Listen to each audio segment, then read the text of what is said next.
Hi, I'm Jamie Dailey. I'm Darren Vincent. We are Dailey and Vincent from the world-famous Grand Ole Opry. We're coming to you live right here from my hometown in Gainesboro, Tennessee.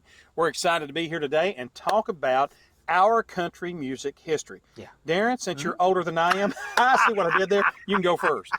Well, mine's simple. I grew up with my family group, mom and dad, and my sister Rhonda, my brother Brian, and we grew up in a little town in Greentop, 351 people, and my music heritage comes way back. I think I'm a fourth generation from in the music business in my family, and I don't know. I remember listening to my mom and dad sing and my sister in church a lot, and then going home and listening to Lester Flatt, Earl Scruggs, and they used to play the old 78s and the 45s actually of Ernest Tubb.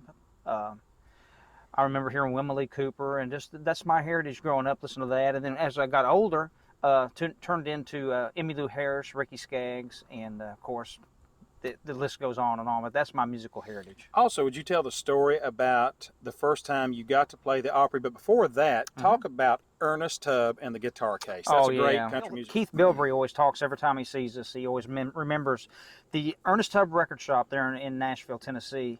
I was there with my family. I think I was probably about 3 or 4 years old, and we'd come to Nashville. Of course, it was a big deal in our life, and they were just sitting back there I think my family was supposed to sing on it, and it got late, of course, and I went to sleep in a guitar case.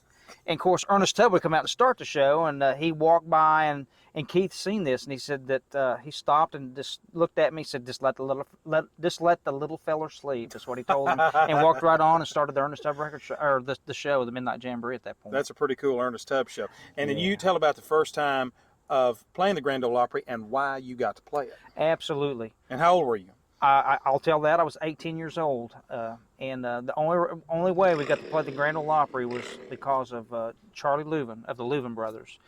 He had really taken a liking to our family, and we'd played his place in Alabama, his festival down there, and he gave up his portion of the Grand Ole Opry and the TV spot, of no less. It's on YouTube. You can find it. To let my family, the Sally Mountain Show, come out and debut our very first time on the Grand Ole Opry. I was 18, and Rhonda would have been 20-some, and my brother was 14. 64? No. I hope he's watching you. But anyway, yeah, it was a really special moment, and of course, we're members of the Grand Ole Opry now, and it's been a wonderful circle to see, take our place in country music and bluegrass and gospel music. But anyway, it's been a wonderful, wonderful life, and that's where my musical heritage came from. And what about you? Well, right down here on the river. That's where I grew up, and my dad plays music, and he taught me how to play and sing, and we listened to all the stuff like Flatt and Scruggs, the Osmond Brothers, Ricky Skaggs, Doyle Lawson and Quicksilver, and Conway Twitty, Barbara Mandrell, the Oak Ridge Boys. But the one that really got me, I was 9 years old, and I was running around the front yard to down here near the river, and my dad bought a boom box and plugged it into the wall and put a cassette tape in, and I heard this guitar kick off, and I heard the words, "I'll go to my grave loving you." And I just stopped dead in my tracks, and I heard this quartet singing this country song. I said, "That doesn't sound like a gospel quartet. It's a country quartet." And I love that sound. "Daddy, who is that?" He said, "It's the Statler Brothers." And then I heard a song called Elizabeth, and I stopped dead in my tracks again. I said, "Daddy, when I grow up, that's what I want to do."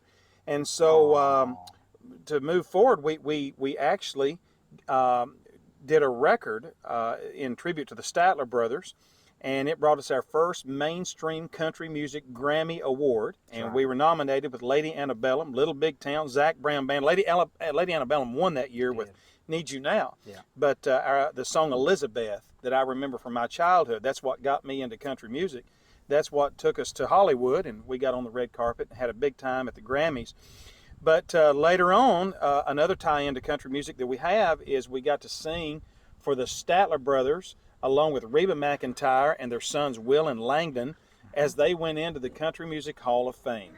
And it was so wonderful to be a part of that. And then as Darren says, later on in our career, 2017, we were inducted into the first family of country music, the Grand Ole Opry. So that's our a short history of our country music history. So we hope you enjoyed it. We're Dailey and Vincent, and I'm going to go jump in the river because that was a bad ending.